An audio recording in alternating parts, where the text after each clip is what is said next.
প্রথমত আমি আমাদের বাংলাদেশের যে অন্তর্বর্তীকালীন সরকারের উপদেষ্টা নাহিদকে ধন্যবাদ দিই তার এমন বক্তব্যের জন্য। রাষ্ট্র টু রাষ্ট্র ভারতের সাথে আমাদের যে বন্ধুত্বের সম্পর্ক ম্যান টু ম্যান, যেটা ম্যান টু ম্যান, সেটা বলবৎ থাকা জরুরি। আমাদের যে কোনো প্রয়োজনে ছাত্র বৈষম্য বিরোধী আন্দোলনে ভারত সাপোর্ট করেছে, ভারতে যে আন্দোলনটা হচ্ছিল আমরা সেখানে কথা বলেছি, আমাদের এই সম্পর্কের জন্য টিকে থাকে। তবে পলিটিক্যাল লেভেলে আমরা আমাদের যে ন্যায্য হিস্সা সেটা কিন্তু বুঝে পেতে চাই। দর্শক, ত্রিপুরা হঠাৎ করে আলোচনায় এসেছে কারণ আমরা বর্তমানে বাংলাদেশে যেই বন্যাটা ফেস করছি রাইট নাও, বাংলাদেশের বিভিন্ন জেলায় সব কিছুর কিন্তু ওই গোড়াটা ত্রিপুরাতেই। তো ত্রিপুরার যে মন্ত্রী ছিল আমাদের এই ডম্বুর বাদনিয়া, তিনি বলছিলেন যে তারা এটা খোলে নাই, এটার সিস্টেমটা এমনভাবে হয়েছে যেটা নির্দিষ্ট পরিমাণের উপরে গেলে এটা অটোমেটিক খুলে যায়, ওভারপাস হয়। তবে এখন পর্যন্ত বাংলাদেশ সরকার কিন্তু তাদের এই বক্তব্যের সাথে সহমত পোষণ করে নাই। বাংলাদেশের বক্তব্য হচ্ছে, আমাদের যিনি উপদেষ্টারা আছেন নাহিদ ছাড়াও বাকিরা বলছেন যে আমাদেরকে অ্যালার্মিং ছাড়া তারা যেই কাজটা করছে সেটা করতে পারে না। তবে এবার দ্বিতীয় ধাপে ত্রিপুরাতে এই মুহূর্তে মানবিক সংকটটা বিশাল আকার ধারণ করেছে। আসলে মোদির রাজ্যে মোদির কিছু মন্ত্রী এমপি ছাড়া বাকিরা আমজনতা তারা আসলে খুবই বিপদে আছে। তো ত্রিপুরার এই বিপদের দিনে বাংলাদেশ ত্রিপুরার পাশে প্রয়োজনে সাহায্য সহযোগিতা পাঠাবে। আমার কাছে ভালো লাগছে যদি এরকম উদ্যোগ নেওয়া হয় শুধুমাত্র ত্রিপুরার জন্য। ভাই, আমি গরিব মানুষ, আমিও 2-4টা পয়সা সেই ফান্ডে দিব, কারণ এটা দরকার। গরিব মানুষ টু গরিব মানুষ, আমাদের ভালোবাসা ঠিক থাকুক। প্রয়োজন হলে বাংলাদেশ থেকে ভারতের সিকিম এবং ত্রিপুরায় ত্রাণ সহায়তা পাঠানো হবে বলে ঘোষণা দিয়েছে আমাদের উপদেষ্টা নাহিদ ইসলাম।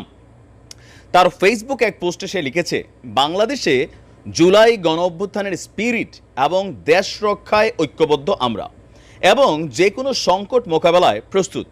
বাংলাদেশের অন্তর্বর্তীকালীন সরকার, সংগ্রামী ছাত্র জনতা, সশস্ত্র বাহিনী, আইন শৃঙ্খলা বাহিনী নিরলসভাবে উদ্ধার এবং ত্রাণ কার্যক্রম করে সারা বাংলাদেশের বন্যা কবলিত এলাকাগুলোতে ছুটে গিয়েছে। বিভিন্ন সামাজিক সংগঠন, প্রবাসী বাংলাদেশি এবং দেশপ্রেমিক ব্যবসায়ীরাও সহযোগিতা করছে। ইনশাআল্লাহ আমরা দ্রুত দুর্যোগকাল কাটিয়ে উঠতে পারবো। প্রয়োজন যদি হয় তাহলে আমরা বাংলাদেশ থেকে সিকিম, ত্রিপুরায় ত্রাণ সহায়তা পাঠাবো। তার এই বিবৃতির জবাবে ত্রিপুরার মুখ্যমন্ত্রী বলছে যে বাংলাদেশকে তারা ওয়েলকাম জানিয়েছে। এইটা হওয়া উচিত কূটনৈতিক সম্পর্কটা, আমি মনে করি। যে তবে ত্রিপুরার যে মন্ত্রী তার যে বক্তব্যটা ছিল সেই বক্তব্যটাতে এখনও সে অটল আছে। যাই হোক, এটা তার দেশের পলিটিক্যাল স্ট্যান্ড, স্বীকার করবে না, এটা কোনোভাবেই স্বীকারের সুযোগ নাই, যার কারণে তারা তাদের স্ট্যান্ডে আছে। কিন্তু আমরা আমাদের জায়গা থেকে দেখাইছি কোনটা, ওই কে জানি ভারতের স্ট্যাটাস দিছিল যে বাংলাদেশের বন্যা নিয়ে 1 পয়সা ত্রাণ পাঠাবি না। আরে বেটা, এখনো জঙ্গলে হাগিস মুতিস মারি, সত্যি করে বলছি। আমাদের বাংলাদেশে গতকালকে যা দেখছি আমরা, বাংলাদেশের ইতিহাসে এতটা ঐক্যবদ্ধ বাংলাদেশ দেখি নাই। সামনে হিন্দুদের পূজার টাকাটা পর্যন্ত ফান্ডে দিয়ে দিছে, তাও কোথায়? আসুন্না ফান্ডে। কারণ এখানে ধর্ম, বর্ণ, পরিচয় এগুলো আমরা না, আমরা সাম্প্রদায়িক একটা বাংলাদেশ, অসাম্প্রদায়িক একটা বাংলাদেশ, যেখানে আমরা বিপদে সবাই একজোট হয়ে যাই। এমনি আমরা রাজনীতি করবো, পিটাপিটি করবো, অন্য কিছু করবো, কিন্তু এই পরিস্থিতিতে Bangladesh example right now. So ত্রিপুরাতে সমস্যা আছে, যদি উদ্যোগ নেওয়া হয় আমি ইনশাল্লাহ পাশে দাঁড়াতে চাই। নাইদকে অসংখ্য ধন্যবাদ। তবে ত্রিপুরার সরকার এখনও একটা কথা বলছে যে কেন 31 বছর পরে আসলে এই বাঁধ খুলে দেওয়া হলো বা এই বাঁধটা ওভারপাস করে পানি আসলো। ত্রিপুরার যিনি মুখ্যমন্ত্রী আছেন তিনি বলছেন 1993 সালের 21শে আগস্ট ত্রিপুরার সাব্রুমে তৎকালীনে একদিন, মানে টোটাল একদিনে 247 মিলিমিটার বৃষ্টির রেকর্ড ছিল। আর 31 বছর পর 20শে আগস্ট একদিনে বৃষ্টি হয়েছে 375.8 মিলিমিটার। তার মানে ওই সময়ের রেকর্ডকেও কয়েক গুণ ছাপিয়ে গিয়েছে।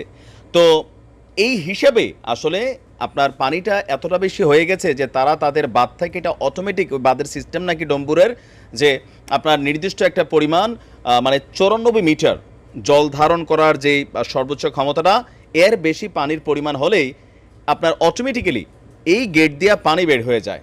আবার এটা 94 মিটারের নিচে নামলে অটোমেটিক বন্ধ হয়ে, যেটা ত্রিপুরার মুখ্যমন্ত্রীর বক্তব্য।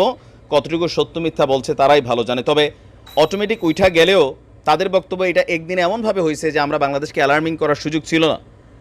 ভালো মন্দ তারা জানে আসলে কি বলছে। তবে ত্রিপুরার অবস্থা খারাপ। ত্রিপুরার মানুষের জন্য আমরা দোয়া করছি। আমরা ইনশাআল্লাহ ত্রিপুরার পাশে থাকবো।